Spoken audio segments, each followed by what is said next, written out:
Let's go! Let's go! What a win! Let's go! Woo! Habs win 3-2 against the Florida Panthers in overtime. And just as I was about to grab my cat last night for some consolation, and then I had to just brush it off, just like the Habs brushed off, as in swept, the Florida Panthers, as in the Cats. Oh my god, the Habs win their 4th game in the season against the reigning Stanley Cup champions. Just, I have no words. I mean, I have a lot of words, actually. That's why I make these videos. But, oh my god. I was not expecting that comeback. After the Panthers scored their second goal, and after the third period went the way it did, I did not expect a comeback. They shut down. They shut down hard. They play hard on the forecheck. The Panthers do. They were not giving us many chances. I just didn't see it happening. But like, this team keeps on proving me that I need to believe on them more, because this season it's been constant comebacks whenever like you least expect it. But I've been hurt many times before. I didn't want to fully believe, and then they do that. I mean, sure, we got lucky. It was a nice desperation play by Hudson that ends up just bouncing to Suzuki, right? But like, Panthers got lucky too on their 2 goals. Like, they have scored all the goals, all 5 of them, in a way. So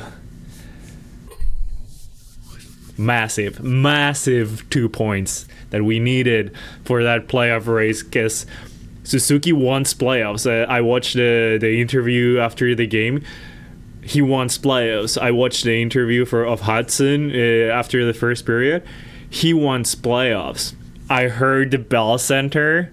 We want playoffs. We want this team in the playoffs because they've been playing hard. They've been playing with heart, and they deserve it. At least from what we've seen the last 2 games. Let's forget a little bit about the Blues, Flyers, Hurricanes games. Just sweep them under the rug a little bit. Learn from the mistakes. Fertilizer, right? And we just focus on the games for the rest of the season. We have the Bruins that have not been playing well and are at the bottom of the East at the moment, but you know that's just a recipe for disaster, as we usually underperform against teams that are not doing great, and they are fueled by having lost like 6 in a row now or something like that.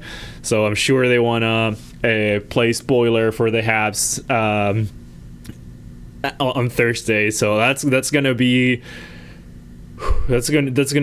a game that will prove if this team can now overcome those difficulties.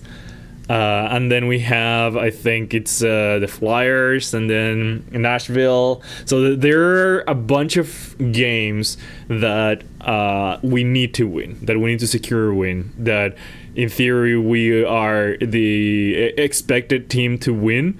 And we have to do that, right? Like Columbus has 77 points now, which is 2 less than the Habs, but they have a game on hand. So if they win, we'll be tied, and I think they technically have more regulation wins than we do. So I think they get the wildcard spot if they win their next game and we lose the next one. Or sorry, if they win their next game and we're tied in games played. But they do have a really tough schedule. They play the Avalanche, they play the Leafs, they play the Capitals twice, they play the Senators twice. So yes, I've been watching the schedules of the teams around us. I am at that point, you know. I'm not just standing watching. I'm also like seeing what's the games that each one of the teams that are challenging us for that playoff spot are. So yeah, and I'm sure you guys are too. Like, it's an exciting and very nervous part of the season as we try to hold on to that playoff spot. So, okay. Anyways, about the game. My first reaction is to the last 40 seconds of the game. Captain, oh captain, my captain. I'm wearing my HABS captain jersey as is the shirt, I guess, not jersey. Is the only one that I have with a captain on it. And what demonstration of wanting to be in the playoffs. Hudson with another 3 points on the night. Dude has 6 points in the last 2 games. He's contributed to like 6 of the last 7 goals of the Habs. The only one that he didn't contribute in the last 2 games was the Gallagher empty netter goal. Amazing performance from a rookie. Amazing performance from a captain. Amazing duo of Gooley and Hudson. They're unbelievable. Our third line has been playing amazingly too, with a lot of heart. Gali, Dvorak, and Anderson kind of makes me want to re-sign Dvorak, even though I know it's not technically a good idea. But he's been playing well lately, and that line has been driving play. And that's where the good ends, because oh my god. Oh, sorry, Heinemann on the second line. I also like.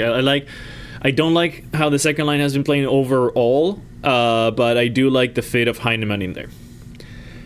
Now, let's forget about the last 40 seconds for a minute, and let's go back to how we were feeling with 1 minute to go, or with 10 seconds to go, 12 seconds to go, after Laine iced the puck.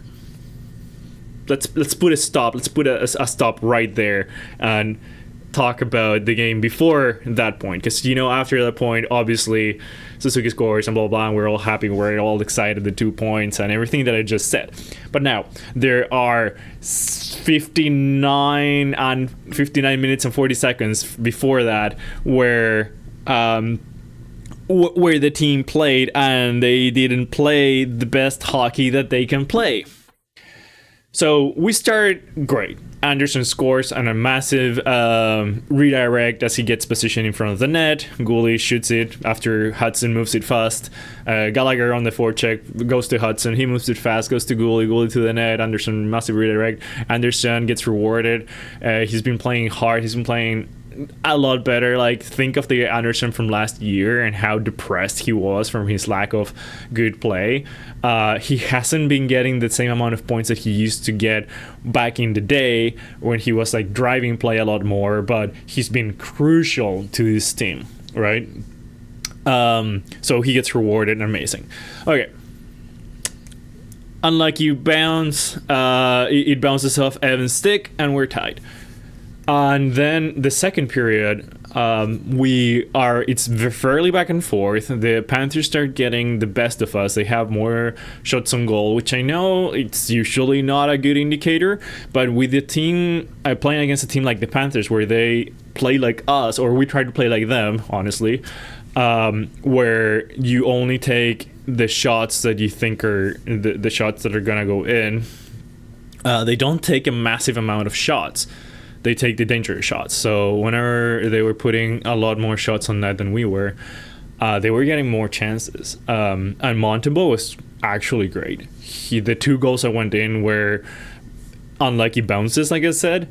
And he made a few clutch saves. I think there were like 3 or 4 that were really difficult and that he made. There was one that he came across and just like puts the blocker up right on time. So Montembeault kept us in the game, honestly. Like he was crucial for us. And like at the end, that shot that just like barely goes through him as he tried to squeeze as hard as he can, and the puck just trickles and it's very, very slowly going into the net, and Carrier just like puts it out. This game could have been so different in so many different parts of the game. Like, it could have gone either way, and that's the beauty of hockey, isn't it? So anyways, the last minute of play where, oh my god, Laine just makes a no-look pass from our zone, and he ices it, and I'm like, okay, that's over. And right before that, Matheson makes a spinorama no look pass to the slot and nobody's there. Like, Buffalo a couple weeks ago had a similar play where they had the puck on a delayed penalty and they pass it back very similarly to what Matheson did, and they end up scoring on themselves. Like, Matheson has not been great lately, and it's a little concerning. Even though, like, Gooley's back, so Hudson Gooley are taking some more responsibilities. You know, they're not sheltering Hudson too much anymore. So Matheson doesn't even have as many responsibilities as he once did earlier in the season, and he's still not playing great. He even shot it at our own net. I haven't seen a replay of that or like a slow-mo, but I saw multiple comments about that, and I thought I saw it as well, where the puck is just bouncing, it's on the crease, and he tries to put it behind the net, but he actually shoots it to Montembeault. I don't know. He whiffed? Was his stick checked? I don't know. I'm so glad he didn't go in, but what the hell was that? So, not amazing play from them. Not amazing play from our fourth line. Evans has been really quiet. Armia, I think he's still injured from his awkward fall a couple of weeks ago, but like, he has zero energy. He's not able to do the best thing he was able to do, that was control the puck, hold it, you know, like, keep possession of it. He's a possession monster, and he's been just bad lately. He's just not able to keep the puck on his stick, not able to retrieve it, so that fourth line is invisible. Our first line, Ireland, Suzuki, Slavkovsky had a horrible game. Horrible. Caulfield is invisible. Slavkovsky kept giving the puck away, kept throwing passes across ice that the Panthers were reading or just being there. Like, he wouldn't throw it hard enough, and like, he had a couple bad giveaways that luckily didn't end in a goal against. But he even got benched. I don't know if you guys noticed, but there was one shift that it was Suzuki with Caulfield and Newhook because Slavkovsky got benched. He was benched, and after coming back from that, from being benched once, he didn't play much better. Sure, he gets an assist in the end, like after having a good read to see Hudson and get that pass off, but that was his only redeeming factor. Like, Heineman takes a penalty late in the second, which leads to the second Florida Panthers goal. It's an unfortunate penalty. It is a penalty. It is a tripping call. They're gonna call that every day. He puts the stick, like, he goes for the forecheck and like puts his arm out and has the stick, and they trip on his stick. Like, they're gonna call that. So I don't blame him too much, but it is an unfortunate penalty that he takes. Okay, they score. We're fine. We've been here before. We're gonna come back, right? So we send our first line to get some energy, to get some good plays, to shift the momentum in our favor. And what does Slav do? Who can call? Like, he just goes with the stick and does the can opener on Mikola's gloves.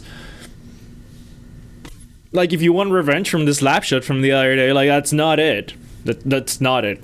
What is it, by the way, was Gallagher shooting a slap shot from our own side to their net with a lot of time to go, so they can't find him for that one, with Mikola right in front. That's what you do for revenge if you don't wanna, if he's not accepting a fight.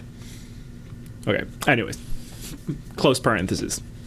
Like, Slav just takes that penalty, that hooking call. Like, come on, man. Like, he can be so much better. And like, all the giveaways, like, he was taking a little too long to decide what to do. He looked one step behind the whole game. And I know I had just said on the game against Colorado, where we came back to force OT, that Slavkovsky had arrived, you know, and like, he had like a game that was like a highlight game for him and whatnot, and I really thought he was going to start building up from there, but he seems to be thinking too much again and not playing hard, not playing fast. Like I said, he looked one step behind the whole time, and he cannot afford to be one step behind. I didn't like Slafkovsky's game at all, and I'm a massive Slafkovsky fan. I really am rooting for the guy, but we need him. We need that first line, not just Suzuki. We need them to be better. And like I didn't think he was bad on the Sunday game, but yesterday, oof.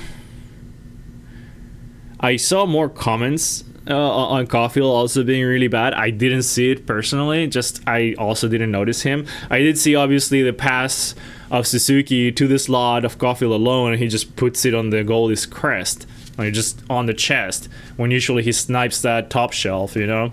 Like, yeah, a little snake bitten. I didn't see a lot of bad plays from him, like giveaways or whatnot. I saw those mostly from Slav.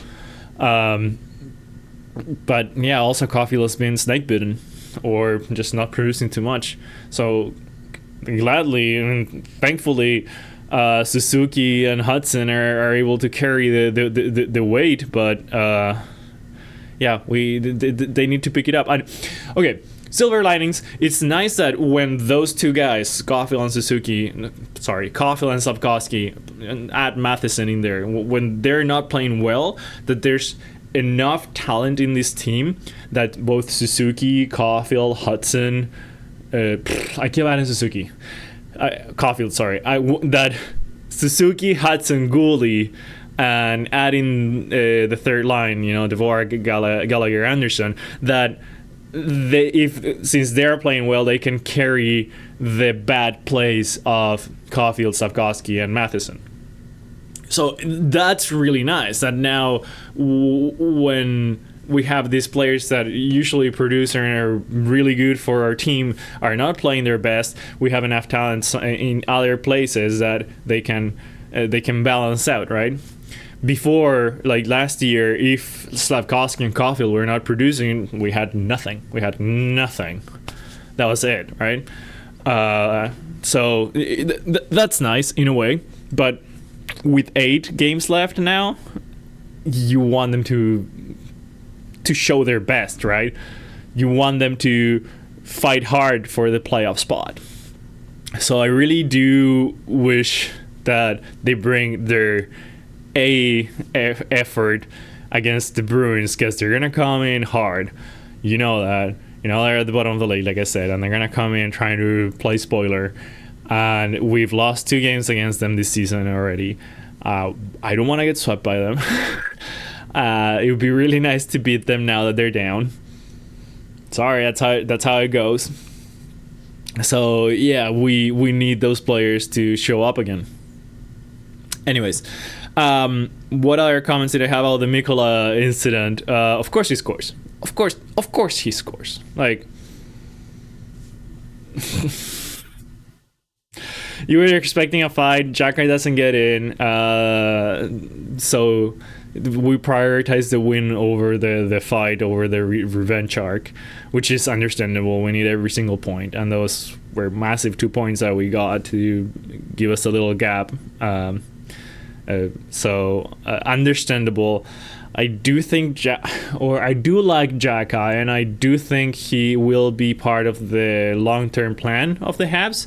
I just don't know where you slot him, because right now our defense is playing pretty good, minus Savard, but Savard plays on the right, so he has that in favor of him.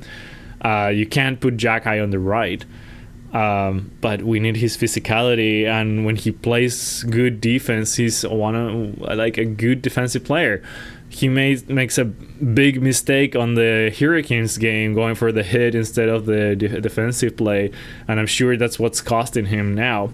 But as of the recording of this video, the optional Habs practice they had, obviously Hudson was out there because he's out there in every single practice. Dude, I'll get to that in a second, but Jack-Eye was out there too.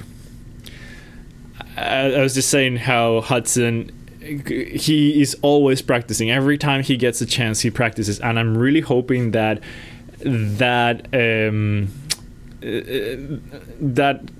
kind of thought, that kind of motivation to keep on improving permeates on the rest of the team, on the rest of the young players, that everyone has stuff to improve. I'm sure like Crosby is example number one of it. Like, the dude just practices hard every time. Whenever he notices that there's something and he's not the best at, he goes and practices hard until he becomes the best of it at it, and then he finds the next thing that he's not the best at and continues on practicing that. Like, the best players of the league, of the world, are constantly finding ways to improve, and I think Hudson has that mentality. So I'm really hoping that it permeates on the rest, so that everyone tries to rise up to his level, because we have a superstar in our team. He's just breaking every single record.